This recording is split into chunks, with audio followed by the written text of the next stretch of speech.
What's going on, guys, and welcome to my Bahrain Grand Prix kind of pre-race driver ranking video. So I'm going to be doing this for every Formula One race this season.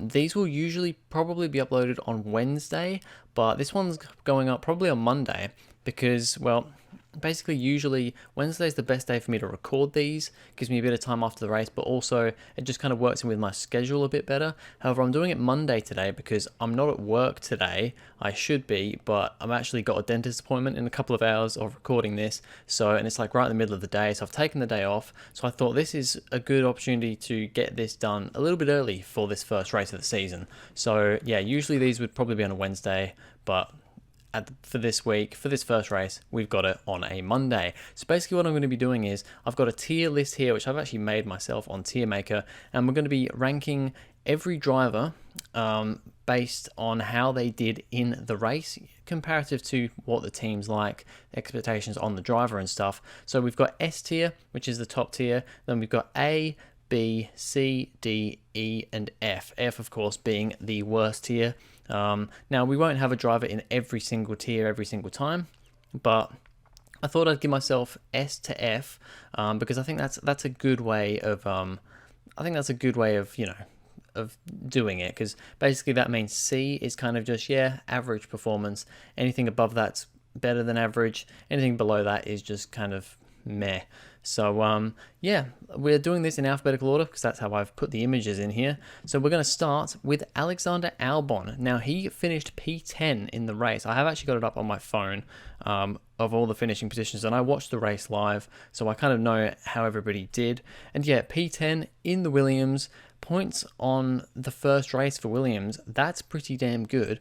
Sargent also did pretty well in P12 and wasn't actually as far behind as I thought he would be. So that makes me think that maybe the Williams is a little bit better than I perhaps thought. But still, I'm going to put Albon in A because, points in the Williams for the first race, I think that's very good. He did a really good job. Improved on his qualifying, of course, helped out a little bit by DNS from other drivers, but all in all, did a fantastic job, Albon, and I'm very excited for him and Williams this season because as much as my predictions, I said that Williams were going to be last. I don't know. I mean, we could maybe get Williams a little bit higher up this season, so I'm excited to see what happens there.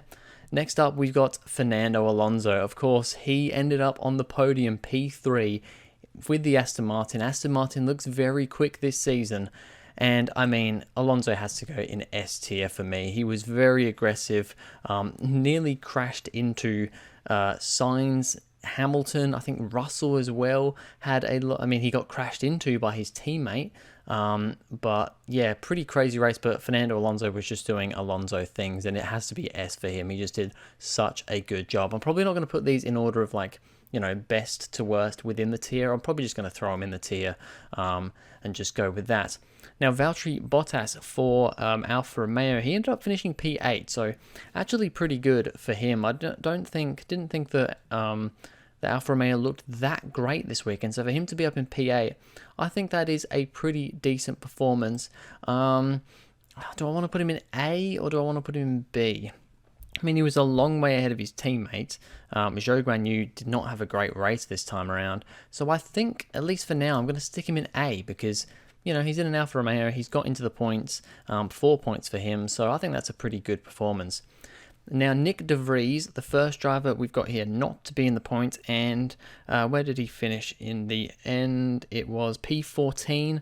Sonoda, his teammate, was P11. I think for a debut race, he did fine. That AlphaTauri looked a little bit better than I thought it would, actually. But he was still a bit of a way behind his teammate. I don't know, really. I think I'm going to put him in C. That might be a little bit harsh for De Vries, but yeah, I think it was an okay performance. Maybe expected a little bit more from him, but yeah. That AlphaTauri still doesn't look great, but he did a decent job, I think, but I can't really give him any more than that. Maybe a B. We'll see where we're sitting with other drivers later. Next up, Pierre Gasly. Now, his qualifying was terrible. He didn't get out of Q1, had a lot of issues, got a penalty and started P20, but in the race, he managed to get all the way up to P9. So I think because of the issues in qualifying, I don't know if I can give him an A, but I think I'm going to stick him in B because he didn't get out of Q1. Whether that was his fault or not, I can't 100% remember. But then, he got the penalty and for speeding like 0.6 of a mile an hour in the pit lane, which is crazy. Only got like €100 fine. But then he made up for it in the race with a P. Maybe I will put him A. You know what? Yeah, I'm going to put him A because this is mainly based on the race, not qualifying. I'm going to put Gasly in A. He did a very good job to get from P20 to P9, especially with the issues Ocon was having. We'll get to Ocon soon, but yeah, not a good race for him. Next up, we have got Lewis Hamilton, finished P5 in the end. I thought he was going to get signs for P4, but he didn't end up quite being able to get him. But all in all, Hamilton did a pretty good job, battled with Alonso quite a lot. That Mercedes just doesn't seem to be quite where it should be at the moment. And he did beat Russell. I was a bit surprised. I don't know if that was strategy or what, but Russell was ahead of Hamilton. And then I think it was in the pit stops, Hamilton managed to get back ahead of Russell again. So I think all in all, with where that Mercedes is, Hamilton did a pretty decent job. Do I also want to put him in A? I don't know. I'm just putting everyone in A at the moment. I think for now I have to, because that Mercedes it's about where it is, I mean, Alonso absolutely drove the nuts off that Aston Martin. So yeah, I think I'm gonna put him in A. We're going to have a lot of drivers in A, I think. Nico Hülkenberg next, though, and he did not have a good race. Started P10, ended up finishing P15, had some wing damage right at the start of the race because he ran into the back of, I think, Ocon. And yeah, just wasn't really able to recover from then. I'm going to put him in D. I'm not going to go too harsh on him. Ocon kind of came in front of him, but he did have plenty of room, and he did just kind of go into the back, break his wing, and then just didn't have a good race from there. So yeah, a D for Hülkenberg. Not the race he would have wanted on his return back to Formula 1. Then we have got Charles Leclerc. It was looking like Leclerc was probably going to get second, maybe would have got caught by Perez. I think he probably would have, so I think third was probably the likely finishing position for Leclerc. I think he was actually behind Perez already, wasn't he, when he had his mechanical failure. But yeah, not really much you can say about that. He was doing, I think, a very good job. He was quite a way ahead of his teammate, so once again, I'm going to put him in A. I'm sorry, we've got a lot of drivers in A, but it's just how I think this is working out. Kevin Magnussen, once again, not a great qualifying for him, but I'm taking qualifying into consideration a little bit. But qualifying was so close, especially in Q1, that I can't really say too much about it. He ended up finishing P13, so in the end, I think I'm going to put him in C. I think for the race, he did better than Hülkenberg. He was actually the one not to get his front wing damaged this time around. But yeah, Haas just didn't really quite seem to be where I thought they would be. I thought they would have been a bit better, a little bit quicker this race, but unfortunately they weren't. So yeah, it's going to be a C for Magnussen. Lando Norris next. Oh boy. Poor Norris, poor McLaren. It was a terrible race. Of course, Piastri, who we'll get to in a moment, didn't finish the race because of an issue. I think it was a gearbox issue or something like that.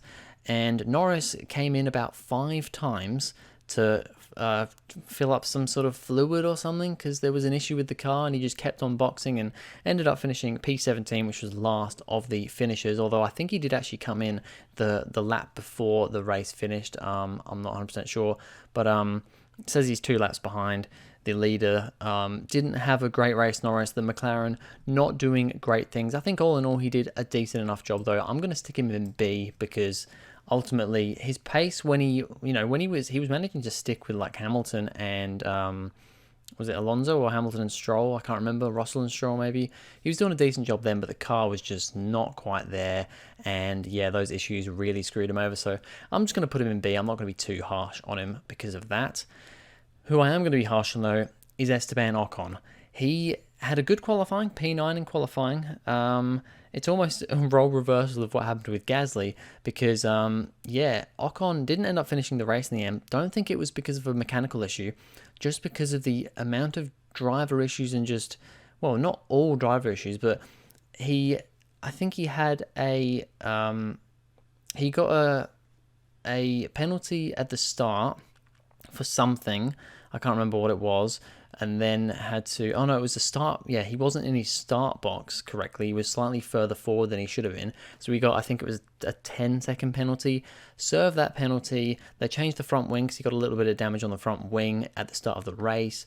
Went back out there, and the team started working on the car too early. So then he got maybe I think then it was a 10-second, it was a 5-second before that. So he got a 10-second penalty to then redo that that one from before. So he then went to go do that, but then I think got another 5-second penalty for speeding in the pit lane. And then by that point he was just way behind back there with Norris. And in the end, I think just retired because it ended up being a pretty woeful weekend. And to be honest, although, I mean, the speeding in the pit lane was his fault, the start grid box was his fault, missing that other penalty wasn't really his fault, that was the team. So I don't think I'm going to go all the way to F, but I'm going to go E for Ocon. It was not a good weekend for him. A few mistakes from him and the team just really didn't work out for him. Next up, we've got Sergio Perez, who ended up finishing second behind Verstappen. He was almost 12 seconds behind, though, in the end, although Verstappen was really on it, and Perez was doing a pretty good job. So honestly, do I want to give him an A or do I want to give him a B? 12 seconds off your teammate at the end. Yeah, I mean, he's done everything he needs to do, and he was probably closer than he has been last season, but I don't know, he was behind Leclerc for a bit, and I'm going to put him in A because I think he did what he needed to do, and he was fine. He was probably going to beat Leclerc even if he didn't have that DNF. So yeah, going to put him in A. Oscar Piastri, he's going straight into C for me because he ended up having a decent start to the race, but then had an issue quite early on and retired from the race. So I didn't really get to see much from him. So it's just going to be a C because don't really have much to go on there. George Russell, like I said, it looked good at the start. He was ahead of Hamilton and he seemed to have the pace on him. But then in the pit stop phase, he got put behind Hamilton, then looked like he was catching him but made a mistake, and then just kind of fell back from then onwards and was having to defend from Stroll. Actually, no, got overtaken by Stroll in the end for Russell. So I think I'm going to put him in a B, though. I think he still did a decent job. Was maybe a little bit screwed by the strategy, just getting a bit unlucky maybe with that one. But yeah, all in all, I think he did okay. That Mercedes, it wasn't as quick as the Aston Martins. I mean, if Stroll with a broken wrist ends up beating Russell, then I think, and with how far Alonso was ahead, I think that Aston Martin was just better this race weekend. Next up is Carlos Sainz, and Sainz. He ended up being, well, he was 10 seconds back from Alonso in the end. He was 48 seconds back from Verstappen, so about 37? No. He was, no, what was that? Is he 4? I don't know. He was quite a long way back anyway from Perez in the end, and he was not on the level of his teammate. He kind of got left behind very quickly, and I think because of that, I think it's a weaker performance between the two Ferraris than it is between the two Red Bulls. So I'm going to put Sainz in C. I don't think it was a very good race from him. He just didn't have the pace. I mean, he managed to keep Hamilton behind, but he did get overtaken by Alonso and got kind of left for dead there as well. So, yeah, not the best race from Sainz. Then we've got Logan Sargent in his first race for Williams. I think he did a very good job. P12 in the end, not too far behind his teammates. And in a Williams, I think that is a very good way to go on your first race in Formula One. So I'm going to give Sargent a B. I generally think that was good. He didn't get quite into the points. That's why I've not given him an A. But yeah, I think a B is pretty respectable for first race in Formula One. P12 in a Williams, I'll say that's pretty good. He had a decent qualifying as well, to be fair, only just missed out on Q2. Lance Stroll in the other Aston Martin with a broken wrist, finished P6. I'm going to give him an A. I think, yes, he didn't have the pace of Alonso. He did bump into the back of Alonso at the start of the race. But with the issues he looked like he was having in qualifying and in practice, I think to do as well as he did, to beat both Mercedes... No, sorry, to beat one Mercedes. Didn't beat Hamilton. But to beat to beat Mercedes, I think he's done a pretty good job, and I think that's about all you can ask from him. So yeah, I'm being generous for Stroll. I'm giving him an A.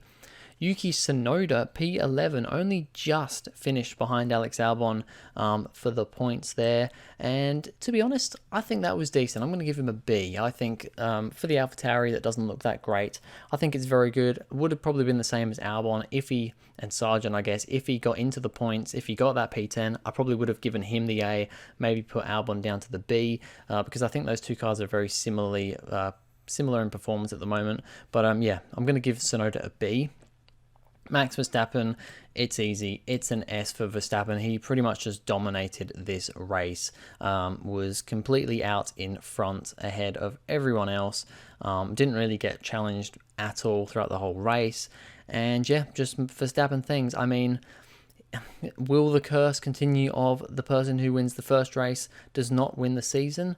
Maybe. It's happened for the last 6 or so seasons, so maybe this means that Verstappen won't win this championship. But looking at how dominant he was this race, I think he may be breaking that curse this year, to be honest. And then finally, Zhou Guanyu, who had I don't really know what happened with him. He ended up finishing P16 in the end. Didn't hear about any issues that he had. And was a fair way off the pace of his teammate, considering he started right behind him. So yeah, I'm gonna give Zhou a D, because I don't know what happened. If he had a mechanical issue, then fair enough. I'd maybe give him a C. But from what I heard, I don't know of any issues that he had. So I saw him battling with, I think it was a Williams and an AlphaTauri at one point, I think, and he actually lost out that battle. So yeah, just not great from Zhou there compared to Bottas. So yeah, a D, maybe a little bit harsh, but that's what I'm going with. So there is my ranking of all 2023 drivers from the Bahrain Grand Prix. I haven't got anyone in F. I've been a little bit lenient with Ocon there, putting him in E, but it was a pretty dreadful race from him. And yeah, a lot of drivers in A, because I think a lot of drivers just did a very good job here. And Alonso and Verstappen, definitely the stars of the show, but some good performances all round. A relatively decent race. If it wasn't for the Alonso action, it was actually probably quite a boring race, but especially for Bahrain standards. But Alonso definitely gave us the excitement that we were looking for. But yeah, that's going to be it for this video, guys. Thank you very much for watching. If you enjoyed, please go ahead, like and subscribe, and I'll see you guys in the next video.